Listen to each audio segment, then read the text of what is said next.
Police machinery ਦਾ ਰੱਜ ਕੇ use करता ਪਿਆ ਵਾ। ਅਰੈਸਟ ਉਰੈਸਟ ਕੋਈ ਨਹੀਂ ਹੋਣੀ ਉਹਦੀ, ਅਜੇ ਵੀ ਉਹਨੇ ਹਜੇ ਬਾਹਰ ਹੀ ਘੁੰਮਣਾ ਆ, ਕਿਉਂਕਿ ਪੁਲਿਸ 'ਚ ਦਮ ਹੀ ਨਹੀਂ ਹੈਗਾ ਔਰ ਨਾ ਹੀ ਭਗਵੰਤ ਮਾਨ ਦੀ ਸਰਕਾਰ 'ਚ ਦਮ ਹੈ ਇਹਨੂੰ ਫੜ ਸਕੇ ਹੈ ਨਾ। ਸਰ ਅਰੈਸਟ ਤਾਂ ਮੈਨੂੰ ਕਹਿੰਦੇ ਸੀ ਕਿ ਕਰ ਰਹੇ ਸੈਟਰਡੇ ਰੇਡ ਮਾਰੀ ਆ, ਤੇ ਫਿਰ ਹੁਣ ਕਹਿੰਦੇ ਭੱਜ ਗਿਆ। ਪੁਲਿਸ ਕੋਲ ਬਣਨਾ ਹੀ ਇਹ ਆ, ਔਰ ਪੁਲਿਸ ਦੀ ਹਿੰਮਤ ਹੀ ਨਹੀਂ ਹੈਗੀ ਉਹ ਬੰਦੇ ਨੂੰ ਫੜਨ ਦੀ। ਪਤਾ ਨਹੀਂ ਕਿਹੜੀਆਂ ਸਰਕਾਰਾਂ ਦੇ ਨਾਲ ਰਲ ਮਿਲ ਕੇ ਉਹ ਪੁਲਿਸ ਮਸ਼ੀਨਰੀ ਦਾ ਮਿਸਯੂਜ਼ ਕਰਦਾ। यहाँ पॉलिटिकल प्रेशर मुझे लगता है पास्ट में बहुत रहा है और अब मुझे नहीं पता, लेकिन बहुत ज़्यादा पॉलिटिकली इंक्लाइंड रहे हैं पुलिस वाले और काम नहीं हो पा रहा है।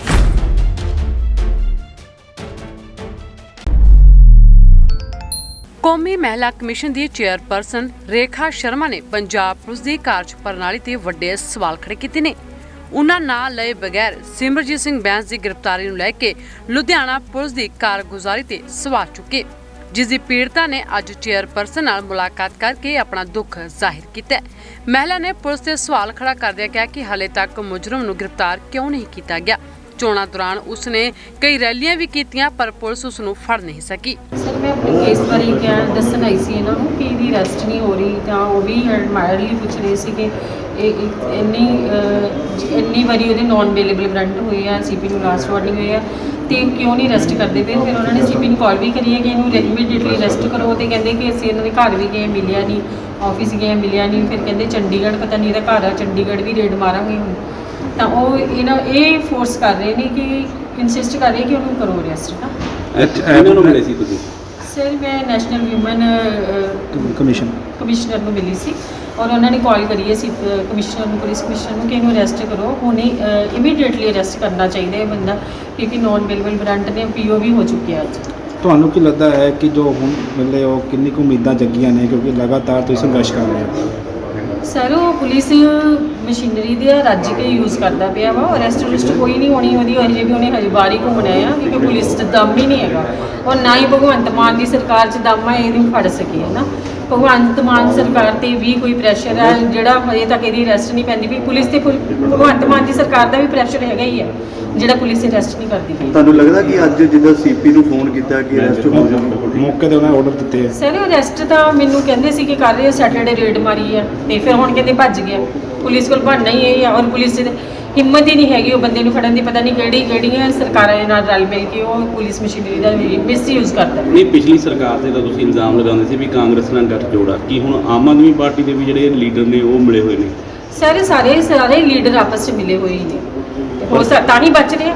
ਫਿਰ ਉਹਦੀ ਕੀ ਹਿੰਮਤ ਆ, ਹੁਣ ਤਾਂ ਉਹ ਪਾਵਰ 'ਚ ਵੀ ਨਹੀਂ ਹੈਗਾ, ਹੁਣ ਤਾਂ ਐਮਐਲਏ ਵੀ ਨਹੀਂ ਰਿਹਾ। ਕੁਲਵੰਤ ਸਿੰਘ ਸਿੱਧੂ ਤਾਂ ਤੁਹਾਡੇ ਨਾਲ ਧਰਨੇ ਤੇ ਵੀ ਬੈਠੇ ਸੀਗੇ, ਜਿਹੜੇ ਹਲਕਾ ਉਹਨਾਂ ਦੇ ਆਪੋਜੀਟ ਵਿਧਾਇਕ ਜਿਹੜੇ ਹੁਣ ਬਣੇ ਨੇ ਨਵੇਂ। ਸਰ ਫੇਮ ਲੈਣ ਲਈ ਸਾਰੇ ਹੀ ਆਏ ਨੇ, ਪਰ ਹੁਣ ਉਹਨੂੰ ਵੀ ਪਤਾ ਹੀ ਹੈ ਮੇਰੀ ਪ੍ਰੋਬਲਮ ਕੀ ਹੈ। ਕੁਲਵੰਤ ਸਿੱਧੂ ਨੂੰ ਆਉਣਾ ਚਾਹੀਦਾ ਧਰਨੇ ਤੇ, ਔਰ ਮੈਨੂੰ ਇਨਸਾਫ ਦਿਵਾਉਣਾ ਚਾਹੀਦਾ, ਕਮਿਸ਼ਨਰ ਨੂੰ ਮਿਲਣਾ ਚਾਹੀਦਾ। ਤੁਸੀਂ ਅੱਜ ਅੰਦਰ ਜਦੋਂ ਐਂਟਰ ਹੋਏ ਆ, ਤੁਹਾਨੂੰ ਕਿਹਾ ਗਿਆ ਸੀ ਕਿ ਤੁਹਾਨੂੰ ਬੁਲਾਇਆ ਕਿਸੇ ਨੇ, ਤੇ ਤੁਹਾਨੂੰ ਬੁਲਾਇਆ ਗਿਆ ਸੀ ਜਾਂ ਤੁਹਾਨੂੰ ਪਤਾ ਲੱਗਿਆ ਆਪਣੇ ਆਪ ਪਹੁੰਚੇ ਹੋ?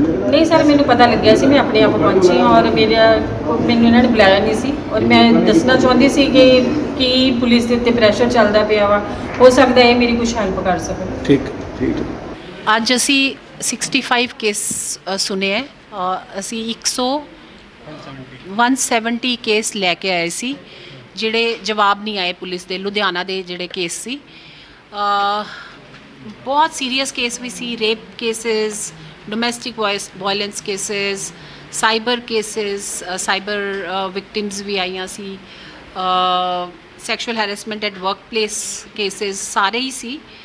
ਲੇਕਿਨ ਸਾਰੇ ਕੇਸਿਸ ਤੋਂ ਇਹ ਲੱਗ ਰਿਹਾ ਮੈਨੂੰ ਇੱਥੇ ਜਿਹੜਾ ਪੁਲਿਸ ਦੀ ਕਾਰਵਾਈ ਹੈ ਨਾ ਉਹ ਬਹੁਤ ਢੁਲਮੁਲ ਹੈ, ਬਹੁਤ ਖਰਾਬ ਹੈ। ਉਹਨੂੰ ਅਸੀਂ ਇੱਥੇ ਠੀਕ ਕਰਨ ਦਾ, ਟਾਈਟ ਕਰਨ ਦਾ, ਕਿਉਂਕਿ ਬਹੁਤ ਸਾਰੇ ਕੇਸਿਸ ਸਾਨੂੰ ਰਿਪਲਾਈ ਨਹੀਂ ਮਿਲਿਆ। ਇਹ ਗੱਲ ਠੀਕ ਹੈ ਕਿ ਹੁਣ ਇੱਥੇ ਬੈਠ ਕੇ ਜਿਹੜੇ ਆਰਡਰਸ ਕੀਤੇ ਆ ਪੁਲਿਸ ਨੇ ਕਿ ਇਹ ਕੇਸ 'ਤੇ ਇਹ ਕਰਨਾ ਹੈ ਜਾਂ ਇਹ ਕਰਨਾ ਹੈ, ਉਹ ਅਲੱਗ ਗੱਲ ਹੈ। ਲੇਕਿਨ ਪਹਿਲੇ ਤੋਂ ਕੋਈ ਨਾ ਸਾਨੂੰ ਜਵਾਬ ਮਿਲੇ ਨਾ ਕੇਸਾਂ 'ਤੇ ਕਾਰਵਾਈ ਹੋਈ ਦੀ ਹੈ। ਬਹੁਤ ਸਾਰੇ ਕੇਸ ਐਸੇ ਹੈ ਜਿਹੜੇ ਕਾਰਵਾਈ ਨਹੀਂ ਹੋਈ ਦੀ, ਔਰ ਜ਼ਿਆਦਾਤਰ ਕੇਸ ਜਿਹੜੇ ਹੈ ਪੁਲਿਸ ਐਪਥੀ ਦੇ ਹੈ। ਜਿੰਨੇ ਵੀ ਵਿਕਟਿਮਸ ਆਏ ਆ ਉਹ ਜ਼ਿਆਦਾਤਰ ਇਹ ਕਹਿ ਰਹੇ ਕਿ ਸਾਡੀ ਸੁਣਵਾਈ ਪੁਲਿਸ 'ਚ ਜਾ ਕੇ ਨਹੀਂ ਹੁੰਦੀ, ਔਰ ਪੁਲਿਸ ਵੀ ਬਹੁਤ ਸਾਰੇ ਕੇਸਿਸ ਜਵਾਬ ਨਹੀਂ ਦੇ ਪਾਈ ਸੀ ਇੱਥੇ। मतलब काफ़ी सारी प्रॉब्लम्स हैं. I will come back to English and Hindi now because ma'am हाँ. क्या रीजन क्या, जैसे आपने बोला कि पुलिस का जो रवैया ठीक नहीं रहा, क्या रीजन उसमें निकल के आया? रवैया ये पुलिस से पूछे कि रीज़न क्या है. But somehow I think the working of police is not proper here.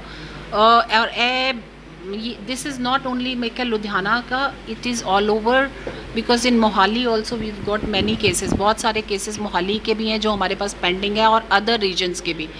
और ये बहुत सारे सीरियस केसेस में आपने देखे होंगे, 2-3 रेप केसेस जो वॉक इन केसेस थे वो भी सीरियस हैं. वो जो मैंने आज सीपी से भी बात की एक केस में कि कितने साल से वो अरेस्ट नहीं हो रहा एक आदमी का, और रेप केस है वो. और आई थिंक वो मीडिया में भी काफ़ी केस है और वेल नोन केस है, उसमें भी अगर अरेस्ट नहीं हो रहा तो ये और क्या काम करेंगे फिर. वो बात ठीक है कि सीपी नए हैं, इनको नहीं पता बहुत सारी चीज़ें, लेकिन अब तो जवाब इनको ही देना पड़ेगा. And I am going to ask, मैं उन्हीं से जवाब मांगूंगी. तो क्या लग रहा है मैम कि अब जैसे आज आपने यहाँ पॉलिटिकल प्रेशर मुझे लगता है पास्ट में बहुत रहा है और अब मुझे नहीं पता, लेकिन बहुत ज़्यादा पॉलिटिकली इंक्लाइंड रहे हैं पुलिस वाले और काम नहीं हो पा रहा है.